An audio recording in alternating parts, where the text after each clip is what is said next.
గారు చాలా సంతోషం. చాలా సంతోషం అండి, మీ పరిచయమే ధన్యవాదాలు. చాలా సంతోషం. మీరు కూడా ఆధ్యాత్మిక వేలో ఉన్నారు కనుక మనలాంటి వాళ్ళు కలుసుకోవడం అనేది అదంతా భగవత్ లీల. అందుకే ఆయన పంపించాడు, మేము అదృష్టవంతులం మీతో కలిసాము. చాలా సంతోషం గురు, చాలా సంతోషం. సో గురుగారు, ఇప్పుడు అందరూ కూడా ఈ ఆధ్యాత్మిక ప్రయాణంలో కొనసాగుతూ కూడా ఎన్నో అపోహలు, అంటే బేసికల్గా ఏంటంటే మన స్కూల్లో ఏబిసిడి నేర్పిస్తున్నారు. అంటే మన వ్యవహారికంగా మనం ఏదన్నా వ్యవహారం చక్కబెట్టుకోవడం కోసం మనకి మెకాలే సిస్టమ్ ఏర్పాటు చేసుకున్నాం కదా, బ్రిటిష్ పెట్టింది. పూర్తిగా మన యొక్క గురుకుల వ్యవస్థని పెక్కలించి వేసి మనకి ఏంటంటే మార్కుల వ్యవస్థని పెట్టారు గురుగారు. ఆ మార్కుల వ్యవస్థలో భాగంగా మనం ఏమి నేర్పిస్తామంటే పిల్లలకి ముఖ్యంగా ఏంటంటే చదువు, మార్కులు, డబ్బులు నేర్పించి ఒక మార్కుల యంత్రాలుగా పిల్లల్ని తయారు చేసి ఒక ప్రొడక్షన్ యంత్రాలుగా, అంటే కోళ్ల ఫారంలో పిల్లల్ని మగ్గబెట్టి 25 సంవత్సరాల పాటు ఒక విద్య అనే కోళ్ల ఫారంలో మగ్గబెట్టిన తర్వాత బయటకు వదులుతున్నప్పుడు అతను కేవలం ఏంటంటే అతను బుర్ర నిండా కూడా డబ్బులు సంపాదించాలి అనే విధమైన ఒక ప్రోగ్రామ్ చేయకపోయిన మైండ్ సెట్తో బయటకు వస్తున్నారు. అదేవిధంగా డబ్బులు సంపాదించే వ్యక్తులను పెళ్లి చేసుకుంటున్నారు. అక్కడ ఏమవుతుందంటే అక్కడ హెచ్చుతగ్గుల్లో భాగంగా ఏమాత్రం ఆ ఆర్థికపరమైన అంశాల్లో భాగంగా కొంతమంది ఆత్మహత్యలు చేసుకుంటున్నారు, కొంతమంది చంపేస్తున్నారు కూడా. అదేవిధంగా ఈ విద్యా విధానంలో కూడా చాలామంది చిన్నపిల్లలు, అంటే మానసిక పరిపక్వత లేని పిల్లలు, అంటే మనకే ఇంత ఏజ్ వచ్చి 30-40 సంవత్సరాలు ఉన్నవాళ్ళు కూడా పెద్దవాళ్ళు, వాళ్ళు డబ్బుల కోసం వాళ్ళ కోడల్ని హెరాస్ చేయడం, చంపడం, అలాగే పెద్ద వాళ్ళే మానసిక దౌర్బల్యంతో మానసిక పరిపక్వత లేని ప్రాణాల్లో ఉన్నప్పుడు మరి చిన్నపిల్లల సంగతి ఏంటంటే, చిన్నపిల్లలు కాదు, మనోవికాసం ఉండదు కదా. మానసిక పరిపక్వత లేని పిల్లల్ని చదువు యంత్రాలుగా చేసి మన బాచుపల్లిలో కూడా 19 సంవత్సరాల ఒక యువతి బిల్డింగ్ మీద దూకి ఆత్మహత్య చేసుకుందండి. ఇలాంటివి ఎందుకు జరుగుతుంది? ఎందుకు కేవలం మార్కుల కోసం వాళ్ళు జీవితాలని వాళ్ళు తీసుకుంటున్నారు, కానీ శిక్ష పడేది ఎవరికంటే తల్లిదండ్రులు పడుతుంది. ఎందుకు ఇలా జరుగుతుంది? కేవలం ఒకప్పుడు మనం ఎంతో అద్భుతంగా ఉన్న మన వ్యవస్థ పూర్తిగా కూడా నిర్వీర్యం అయిపోయి కేవలం ఒక యాంత్రిక జీవనం వైపు ప్రయాణిస్తున్న ఈ తరుణంలో వీళ్ళకి చికిత్స అందజేయవలసిన బాధ్యత మీలాంటి గురువులు, అంటే ఆధ్యాత్మిక వైద్యులు అనొచ్చు మమ్మల్ని. ఎందుకంటే ఇలాగా మన యొక్క పిల్లలు చిన్నప్పటి నుంచి ఈ తత్వాన్ని ఇచ్చే వేదిక లేదండి. మేము ఎందుకు చేస్తున్నామంటే స్కూల్లో కూడా ఎక్కడా కూడా ఈ మనం ఏంటని చెప్పట్లేదండి. అసలు మనం ఎందుకు వచ్చావు ఏంటని పేరెంట్స్ కూడా ఐడియా లేదు. కాబట్టి ఇలాగ వ్యవస్థ ఉన్న తరుణంలో మేము ఈ బాధ్యత ఎందుకు ఆధ్యాత్మిక ఆత్మస్వరూపుల కార్యక్రమం చేపట్టి ఈ ఛానల్ ద్వారా, ఈ కార్యక్రమాల ద్వారా మీలాంటి వాళ్ళని ఎందుకు మేము పరిచయం చేస్తున్నామంటే, మీలాంటి వాళ్ళు ఇక్కడ ఉన్నారు. మన ఈ గురువుగారు ఉండేది ఏంటంటే మన వివేకానంద కుక్కటపల్లి వివేకానంద నగర్లో ఈ పరిసర ప్రాంతాల్లో ఎవరైనా సరే గురువు గారిని సంప్రదించవచ్చు, అందుబాటులో ఉంటారు. అట్ ది సేమ్ టైం గురువుగారి యొక్క ఛానల్ కూడా ఆయన ఛానల్ డాక్టర్ వ్యాస్ అనే ఛానల్ కూడా, డాక్టర్ వైవివిఎస్ ఛానల్ ఉంది. ఆ ఛానల్ వివరాలు నేను డిస్క్రిప్షన్లో పెడతాను. తప్పకుండా గురుగారి ఛానల్ కూడా మీరు దర్శించి సబ్స్క్రైబ్ చేసుకోండి. ఆ విధంగా గురుగారితో కనెక్ట్ అవ్వండి. మా ఉద్దేశం ఏంటంటే కనెక్టింగ్ డాట్స్ మాట, ఒక ద్వారా ఇంకోళ్ళ ద్వారా ఇంకోళ్ళు కనెక్ట్ అవ్వాలి. సో అందువల్ల అంటే ఈ ఏరియాలో ఎవరైనా సరే వివేకానంద నగర్, కూకట్పల్లి పరిసర ప్రాంతాల్లో ఎవరైతే ఆధ్యాత్మికంగా అవగాహన కోసం ప్రయత్నించే వాళ్ళు గురువుగారిని సంప్రదించాలనే ఉద్దేశంతోనే ఈ ప్రయత్నం చేస్తున్నాం. గురుగారు చాలా ధన్యవాదాలు.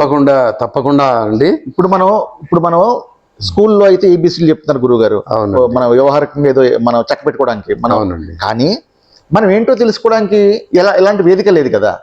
ఎలాంటి వేదిక లేదు కదా. ఈ వేదిక లేకుండా 34 సంవత్సరాలు పెళ్లిళ్ళు చేసుకుంటున్నారు పెద్దవాళ్ళు పెళ్లి చేసుకుని, అంటే ఒక అపోహ, అంటే మనం ఏంటి అవగాహన రాహిత్యంతో పెరుగుతూ ఆక్రమంలో పిల్లలకంటూ ఆక్రమంలో పిల్లలనేమో ఏమంటారు మార్కుల యంత్రాలుగా తయారు చేస్తూ పూర్తిగా దుఃఖసాగరంలో వీళ్ళు ఉండడం కాకుండా పిల్లలు కూడా ముంచేస్తారు. కాబట్టి దీన్ని చిన్నప్పటి నుంచి కూడా, అంటే మూలానికి మందు వేయాలంటారు కదా, మరి పిల్లలకి దీన్ని ఎలాగ అందజేయాలి? గుడ్, మంచి మీరు తీసుకున్న కాన్సెప్ట్ అద్భుతమైంది. కానీ సముద్రం అంత పెద్దది. మనం దాంట్లో ఎంత స్విమ్మింగ్ చేసి దాన్ని ఎంత మనం రీచ్ అవుతామో, మనం కూడా ఒక అణువంతనో పరమాణువంతనో మన ప్రయత్నం మనం చేయడంలో తప్పులేదు. ఇలాంటి సబ్జెక్ట్ మీరు తీసుకున్నందుకు మీకు కూడా ధన్యవాదాలు చెప్తూ, ముఖ్యంగా విద్య అవిద్య ఈ రెండు యొక్క డిఫరెన్సెస్ ఈరోజు తెలియకుండా ఉంది. విద్య అంటే అందరూ ఏమనుకుంటున్నామండి, మనము లాంగ్వేజెస్ నేర్చుకుంటేనో లేకపోతే ఏదో ఒక భాష, అది సంస్కృతమైన, ఇంగ్లీష్ అయినా, లేకపోతే ఇంకేదైనా దాన్ని మనము నేర్చుకోవడం వల్ల మేము ఏదో మహాజ్ఞానులు అనుకుంటున్నాం. కాదండి. విద్య అంటే అసలు అది చాలా చాలా లోతుగా చెప్పాల్సింది ఉంది. ఇప్పుడు నేర్చుకుంటున్నదంతా కూడా అవిద్య. ఎందుకంటే బాహ్య ప్రపంచంలో, భౌతిక ప్రపంచంలో బతకడానికి నేర్చుకునేటువంటి విద్య కాదు. మీరు మానవ జన్మ ఎందుకు తీసుకున్నారో ఆ జన్మ తీసుకొని మీరు పొందవలసింది ఏందో ప్రజలకు తెలియకుండా ఉంది. ఒక ఉదాహరణకు ఇప్పుడు మనం గురువు అంటున్నామండి. అసలు గురువు అంటే అందరూ ఏమనుకుంటున్నారంటే ఆల్ఫాబెట్స్ నేర్పించిన వాడు, ఏబిసిడీలు నేర్పించిన వాడు, ఏదో సంస్కృతం నేర్పించిన వాడు, లేదంటే కన్నా సంగీతం నేర్పించిన వాడు, డ్యాన్స్ నేర్పించిన వాళ్ళు, వీళ్ళందరూ కూడా గురువులు అంటున్నాం. కానీ నిజానికి గురువు అనే పదము గురి అంటే ఏమిటి గురి పెట్టాలి? భౌతిక ప్రపంచంలో గురి పెడితే మీకు 64 కళలు రావచ్చు. మన మన ప్రియమైన ఘంటసాల గారు, బాలసుబ్రహ్మణ్యం గారు 50,000 పాటలు పాడారు, ఇంకా అద్భుతమైన పాటలు పాడారు. నిజమే, అది 64 కళలలో ఒక కళ అంతే. కానీ ఆధ్యాత్మికంగా మీ గమ్యాన్ని మీరు చేరుకోవాలనడానికి 65వ కళ ఉంది. ఆ కళే విద్య, అదే ఆత్మవిద్య, అదే బ్రహ్మజ్ఞానము. సో దీనికి దివ్యజ్ఞానమే దైవజ్ఞానముగా, దేవుడుగా, దేవతగా రూపాంతరం చెందుతూ వచ్చాయి. ఇక్కడ నేను చెప్పదలుచుకున్నది ఏంటంటే, విద్య అంటే బయట ప్రపంచంలో ఇప్పుడు ఫస్ట్ స్టాండర్డ్లో నేర్చుకున్నటువంటి ఒక టీచరో ఒక గురువు ఉన్నారు. గురువు అని మనం పదం వాడుతున్నాము. ఈ గురి నేర్పించవలసింది ఏది అంటే, ఎవరు నిజమైన గురువు అంటే, మనము గురు మహోత్సవం చేసుకోవడానికి వేదవ్యాసుడు పుట్టినరోజునో లేకపోతే ఇలా చేసుకుంటున్నాము. నిజమే, ఎందుకు? అతను ఆత్మజ్ఞానాన్ని మనకి ఇచ్చాడు. ఇప్పుడు కృష్ణుణ్ణి అర్జునుడు అడుగుతున్నాడు, అయ్యా కృష్ణ, ప్రపంచంలో ఇన్ని విద్యలు ఉన్నాయి కదా, అంతకి ఏది విద్య? ఎంబీబీఎస్ విద్య, చార్టర్డ్ అకౌంటెన్సీ విద్య, డిగ్రీ విద్య, ఇంటర్మీడియట్ విద్య, పండితుడి విద్య, విద్వాన్, తెలుగు విద్వాన్, హిందీ విద్వాన్, సంస్కృత విద్వాన్, ఇవి విద్యలా? అసలు ఏది కరెక్ట్ విద్య అంటే ఒక్క మాటలో చెప్పాడు శ్రీకృష్ణ భగవానుడు, ఆత్మజ్ఞానము కన్నా అన్యమైనవన్నీయును అజ్ఞానములని చెప్పబడి ఉన్నవి. ఇప్పుడు కన్క్లూషన్ వచ్చింది అనుకుంటా. ప్రపంచంలో ఏ విద్య అయినా కూడా అది అజ్ఞానమే. ఎందుకంటే అది మారుతూ ఉంటుంది. ఒక కాలంలో ఒక రకం ఉంటుంది, ఇంకొక కాలంలో ఇంకో రకం ఉంటుంది. ఒక భాషలో ఒక రకం ఉంటుంది, ఇంకో భాషలో ఇంకో రకం ఉంటుంది. ఏది?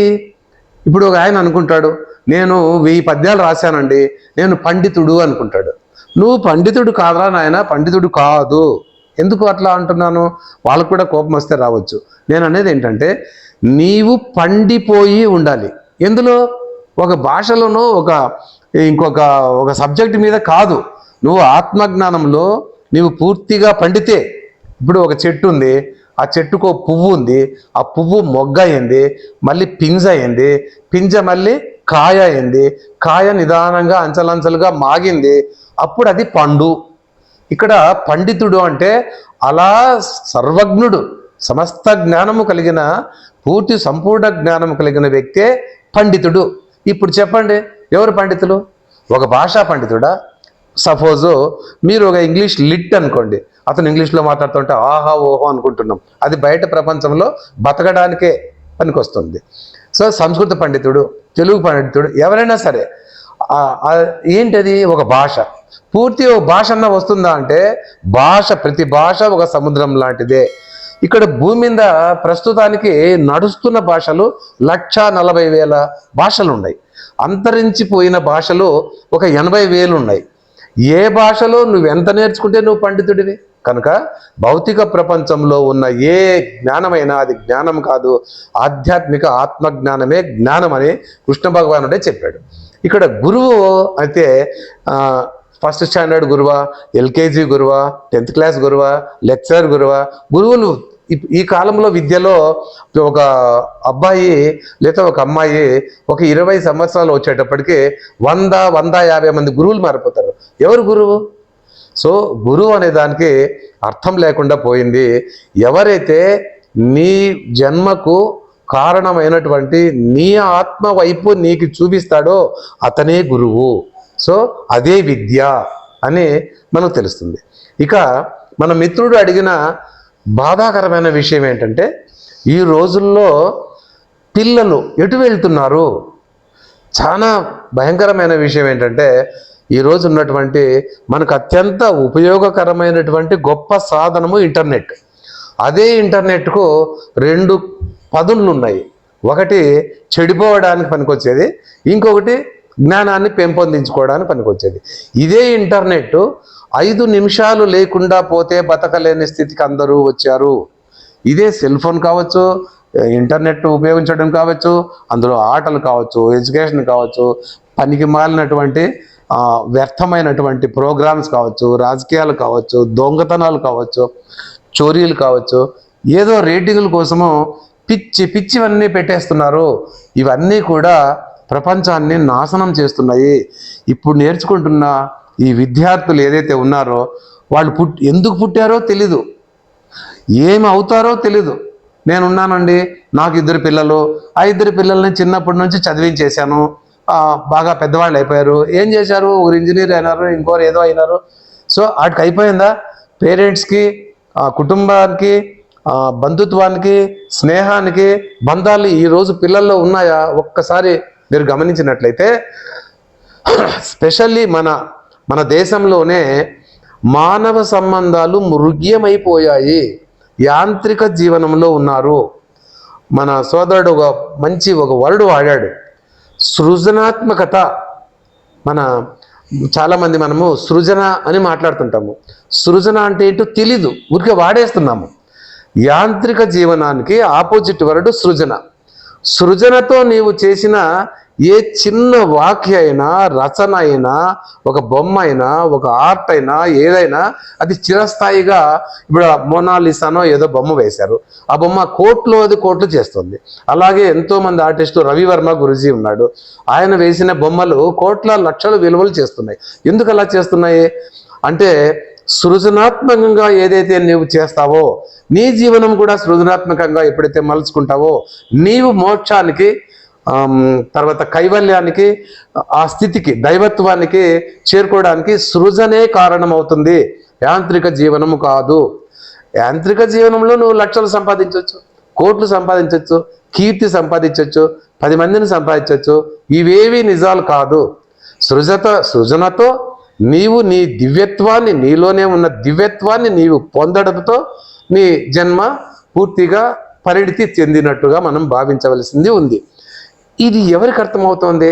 అందుకే మన భగవద్గీతలో ఒక శ్లోకం చెప్పారండి, మనుష్యానాం సహస్రేషు కచ్చిద్యత్ సిద్ధయే యతతామపి సిద్ధానాం కచ్చిన్మాం వేత్తి తత్వతః. మీనింగ్ ఈజీగా చెప్పొచ్చండి, ఎందుకంటే అందరికీ తెలుసు. వేల కొలది ఈ జనులలో ఏ ఒక్కరో జ్ఞానసిద్ధి కొరకు ప్రయత్నించువారు. అట్లు ప్రయత్నించిన వారిలో ఒకానొకడు మాత్రమే నన్ను యథార్థముగా తెలుసుకొనగలుగుతున్నాడు. ఇట్స్ అ వండర్ఫుల్ స్టేట్మెంట్ అండి. ఇది మన జీవితం అంతా కలిసినా కూడా నేర్చుకోవాలనుకున్నా ఇది ఎంతమందికి అర్థమవుతుందో తెలియదు. కానీ ఆయన ఏమన్నాడు, మనం అందరూ జ్ఞానులు అనుకుంటూ ఉన్నాం, మేము బాగా చదువుకున్నాం అనుకుంటూ ఉన్నాం, మేము విద్యను అభ్యసించాం అనుకుంటున్నాము. ఇక్కడ ఏం జరుగుతుంది? వేల కొలది జనులలో ఏ ఒక్కడో జ్ఞానసిద్ధి కొరకు ప్రయత్నించుచున్నాడు అని 1000 సంవత్సరాల క్రితం చెప్పాడు. అప్పుడున్న పాపులేషన్ ప్రకారము ఆయన 1000 అని వాడాడు. ఇప్పుడున్న పాపులేషన్ ప్రకారము 1,00,00,000 అనాలి. అంటే ఇప్పుడు నేనేమంటున్నాను, 1,00,00,000 మందిలో ఒకడేనా జ్ఞాని అంటే నిజమే అని శ్లోకం చెప్తుంది. జ్ఞానసిద్ధి కొరకు ప్రయత్నించుచున్నాడు. అట్టు ప్రయత్నించిన వారిలో ఒకానొకడు మాత్రమే నన్ను యథార్థముగా తెలుసుకొనగలుగుతున్నాడు.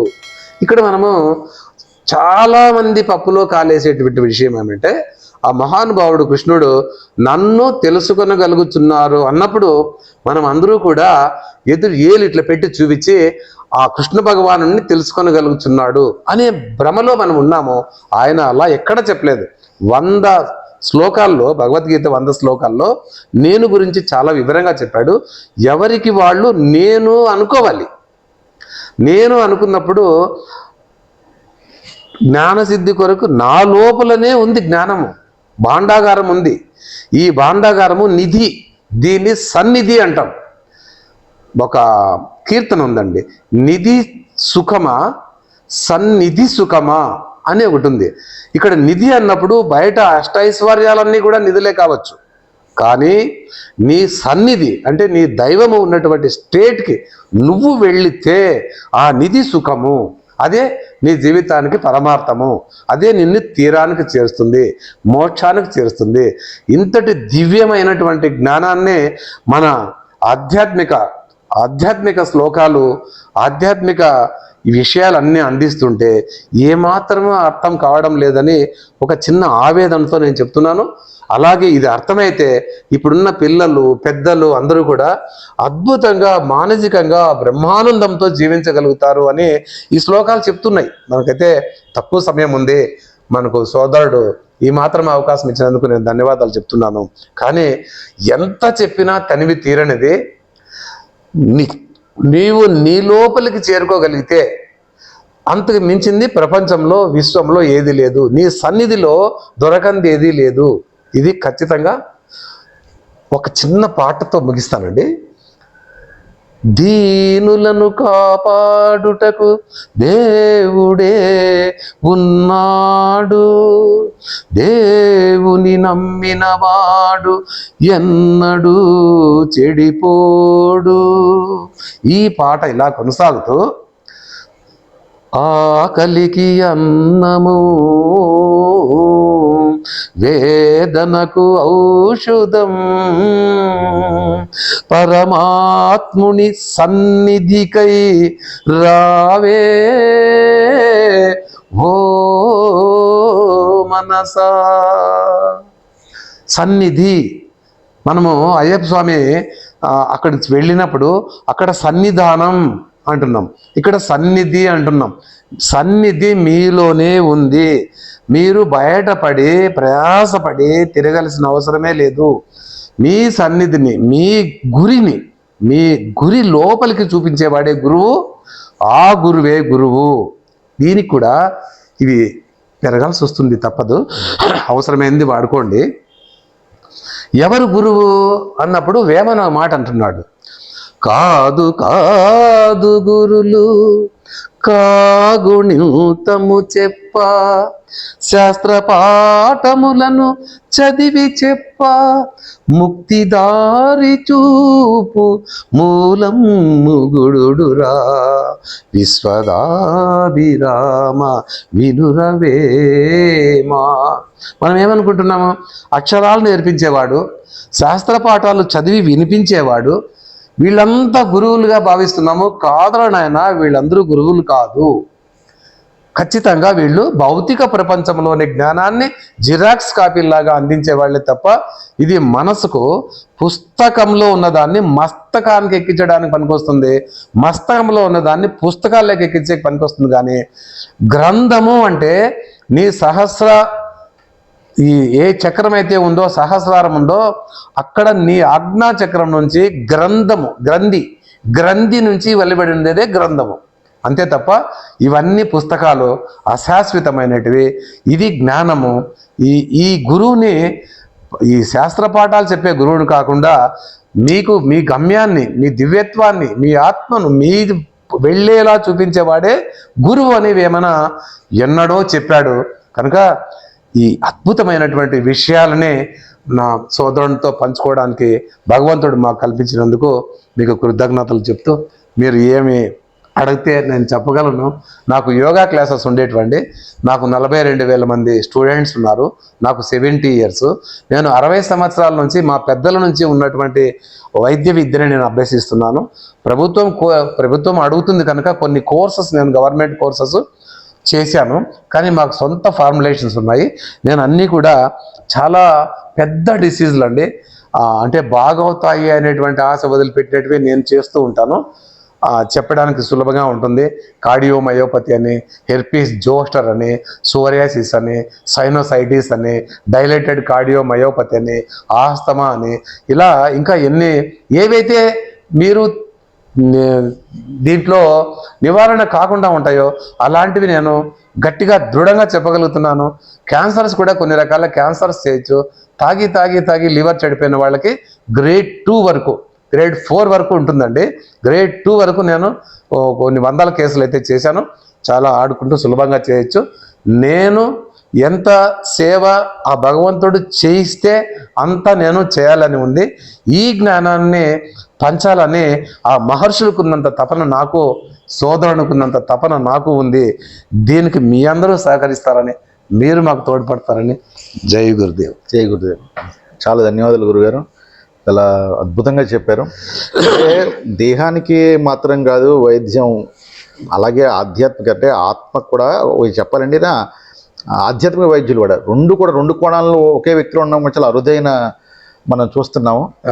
తప్పకుండా మళ్ళీ వచ్చే ఎపిసోడ్లో ఈ మధ్యన మన ప్రముఖ నటి జయసుధ గారు, నాకు గీత చదివాను కానీ నాకు అర్థం కాలేదు, నాకు బైబిల్ చదివాను, చాలా ఈజీగా అర్థమైందని చెప్పన్నారు. ఆ విషయం మీద వచ్చే ఎపిసోడ్లో మనం తప్పకుండా నేను చర్చిద్దాం. అందరూ సెలవు. జై గురుదేవ్. జై గురుదేవ్. నమస్తే అండి.